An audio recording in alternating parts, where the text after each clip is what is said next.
Bom dia, é muito bom tomar café junto com vocês e mais importante, hoje vamos tomar café com Cristo, então pegue sua Bíblia e nós vamos ter nosso tempo no livro de Provérbios. Então eu sei que hoje você tem muitas coisas na sua agenda, muitos fazeres, mas antes de começar qualquer coisa, quero incentivá-lo, ou tomar um tempo sós com Deus, entregue seu dia ao Senhor, entrega os seus fazeres ao Senhor, para que Ele possa direcionar os seus pensamentos e também direcionar os seus passos nesse dia. Então, Provérbios capítulo 28, nós chegamos e nós vamos ler alguns versículos, mas eu quero incentivar no seu tempo particular, ler esse capítulo inteiro, mas nós podemos ver interessante aqui nesse capítulo 28, nós podemos ver que há uma ligação entre o crente abençoado e aquele que anda na sinceridade, aquele que anda transparente, aquele que anda confessando os seus pecados perante Deus e anda com um coração sincero. Veja aqui no capítulo 28, versículo 12, vamos começar aqui. Quando os justos exultam, grande é a glória. Mas quando os ímpios sobem, os homens se escondem. O que encobre as suas transgressões nunca prosperará, mas o que as confessa e deixa alcançará misericórdia. Bem-aventurado o homem que continuamente teme, mas o que endurece o seu coração cairá no mal. Em vez do versículo 18, o que anda sinceramente salvar-se-á, mas o perverso em seus caminhos cairá logo. E no versículo 20, o homem fiel será coberto de bênçãos, mas o que se apressa em enriquecer não ficará impune. E daí finalmente eu quero chamar a atenção para o versículo 25, o orgulhoso de coração levanta contendas, mas o que confia no Senhor prosperará.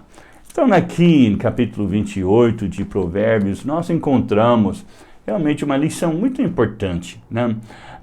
Aqui ensina, principalmente o versículo 13, sobre a importância da confissão perante Deus, a verdadeira confissão da alma. E há uma ligação entre aqueles que andam sinceramente perante Deus, confessando perante Deus os seus pecados, os seus erros, e aqueles que vão prosperando na sua vida, e não somente na vida material, mas na vida espiritual. Quando escreveu o livro de Provérbios, Salomão, ele era um homem consagrado a Deus. A Bíblia diz que ele amava ao Senhor, andando nos estatutos de Davi, seu pai. Mas também ele viu de perto o estrago que o pecado pode fazer na vida da sua família. Então Salomão, ele viu de perto como que seu pai chegou quase à morte por falta de arrependimento. Ele viu como que o seu pecado dividiu a sua família. Ele nunca conheceu o seu único irmão por parte de pai e mãe, porque esse mesmo irmão morreu na primeira semana da sua vida. Então Salomão, ele viu o que aconteceu com aqueles meus irmãos deles. Amnão estrupou sua irmã Tamar, depois Absalão o matou por vingança.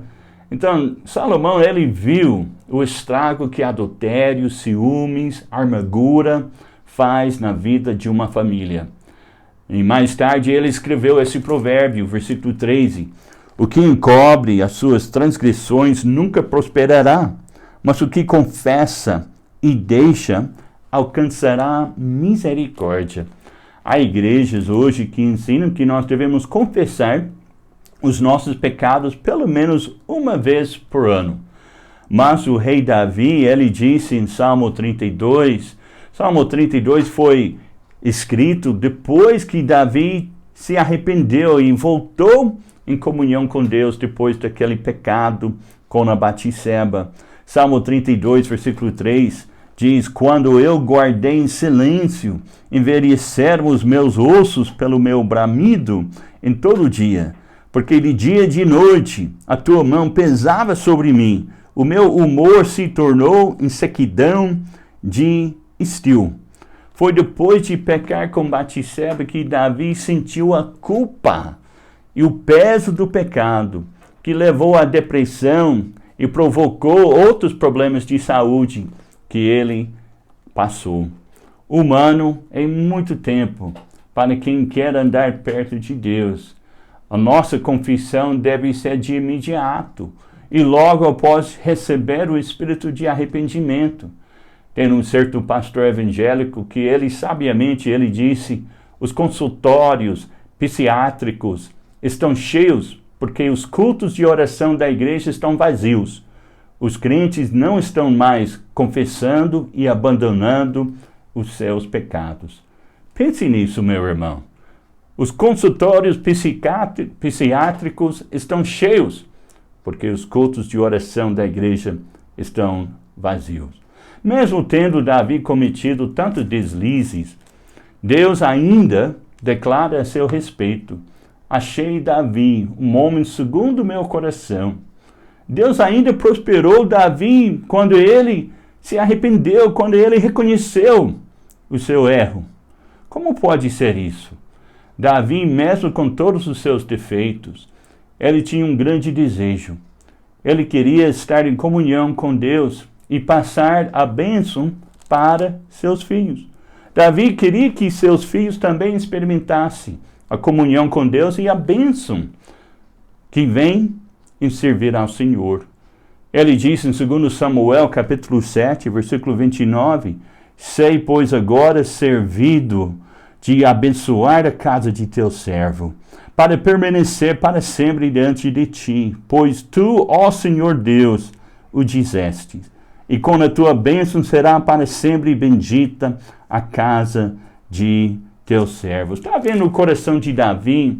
Ele sim tinha defeitos, ele sim errou, ele sim pecou contra Deus e contra a sua família, mas Davi tinha um desejo de voltar em comunhão.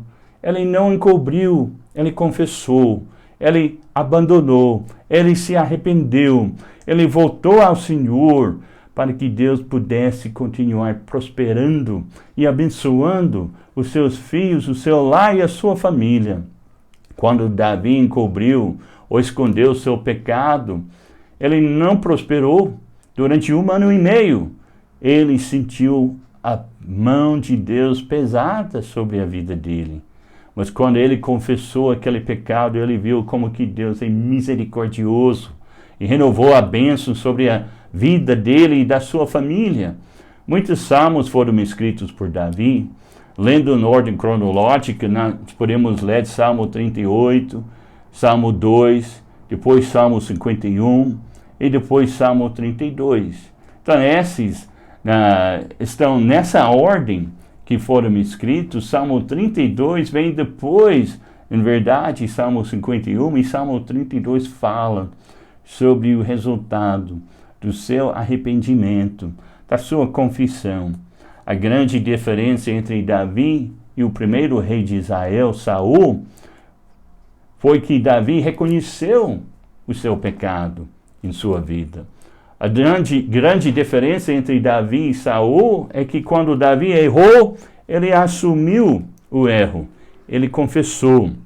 Mas quando Saul errou, ele jogou a culpa nos outros. Ele procurou esconder. O que encobre o seu pecado não prosperará. E Saul não prosperou. E ele teve um fim trágico até que chegou a suicidar-se. Então, um homem que foi perturbado, porque ele estava carregando dentro de si esses pecados que ele estava tentando esconder. Quando ele fazia o sacrifício, um serviço que somente cabia o sacerdote fazer, ele desculpou, dizendo que foi Samuel que demorou em chegar. Quando era para destruir as ovelhas do inimigo, ele desculpou, dizendo que era o povo que mandou ele guardar aquelas ovelhas. Quando ele buscou uma bruxa, uma mãe de santo, para lhe dar uma direção, ele desculpou, dizendo porque Deus não falava mais com ele. Está vendo? Saul ficou se desculpando. Ele ficou se encobrindo os seus pecados. Mas Davi, quando ele pecou com Batseba, ele se arrependeu. Sim, demorou mais de um ano, mas ele chegou a Deus e ele diz: tem misericórdia de mim, ó Deus. Segundo a sua benignidade, apaga as minhas transgressões, segundo a multidão das tuas misericórdias. Meu amado, nós temos que reconhecer que não há cura para o doente enquanto não reconhece a sua doença. E nós temos que reconhecer a gravidade do pecado. Como Davi, ele disse, que eu pequei contra ti. Lava-me da minha iniquidade, purifica-me. Então ele chamou o pecado o que é. Ele chamou o ato feito de transgressão. O que quer dizer transgressão? Transgressão significa transpassar o mandamento, transpassar a lei. Ele reconheceu: Senhor, estou errado, o Senhor está certo, eu pequei. Como esse mundo gosta de mudar o rótulo do pecado. Adultério não é mais adultério, é um caso mais leve. Roubo não é mais roubo, é desvio de verbo. Fornicação não é mais fornicação, é experimentar. Sodomita não é mais sodomita, é gay. Prostituição não é mais prostituição, é ficar. Meu amado, nós temos que concordar com Deus. O que Deus diz a respeito de pecado é que é excessivamente maligno. Como diz em Romanos 7, versículo 3, o pecado se fizesse excessivamente maligno. Porque Deus sabe que o pecado destrói, o pecado mata, destrói famílias, destrói relacionamentos, destrói a vida das pessoas. Então, Davi, ele reconheceu o seu pecado, ele reconheceu a vítima do pecado. Então, ele diz: contra ti somente pequei e fiz o que é mal à tua vista.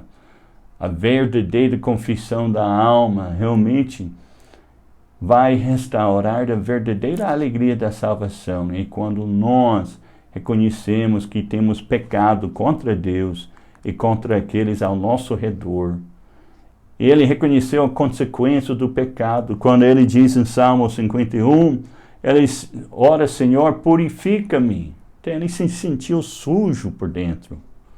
Faz-me ouvir júbilo e alegria, ele orou, porque ele se sentiu deprimido. Ele orou: renova em mim um espírito reto, porque ele tinha um mau humor, porque ele estava carregando a culpa do seu pecado. Ele orou: não me lances fora da tua presença, porque ele não sentiu perto de Deus, enquanto aquele pecado estava inconfesso. Quando ele estava encobrindo, ele não sentiu perto de Deus, ele sentiu abandonado. E depois ele orou: torna a dar-me a alegria da tua salvação. Então ele tinha perdido o gozo, a alegria, a paz. Então o pecado chama o castigo de Deus sobre nós, mas Deus providencia para nós o perdão. Quando nós chegamos a Ele, confessando e abandonando, nós alcançaremos a misericórdia. Como diz em Salmo 32, bem-aventurado aquele cuja transgressão é perdoada e cujo pecado é coberto pelo sangue de Jesus. Bem-aventurado. Então quer dizer feliz, abençoado. Meu amado, realmente Deus é fiel. Ele é fiel em nos perdoar de todo pecado. Mesmo quando nós não somos fiéis, só basta chegar a Deus com um coração sincero, um coração arrependido e pedir perdão. Porque Ele promete nos perdoar e purificar de toda injustiça. A verdadeira confissão da alma traz verdadeiro avivamento em nossas vidas. E assim prosperará. Mas o que encobre nunca vai para frente. Que Deus abençoe os irmãos, que leve essa palavra e que vamos aplicar em nossas vidas. Ter um dia abençoado na presença do Senhor.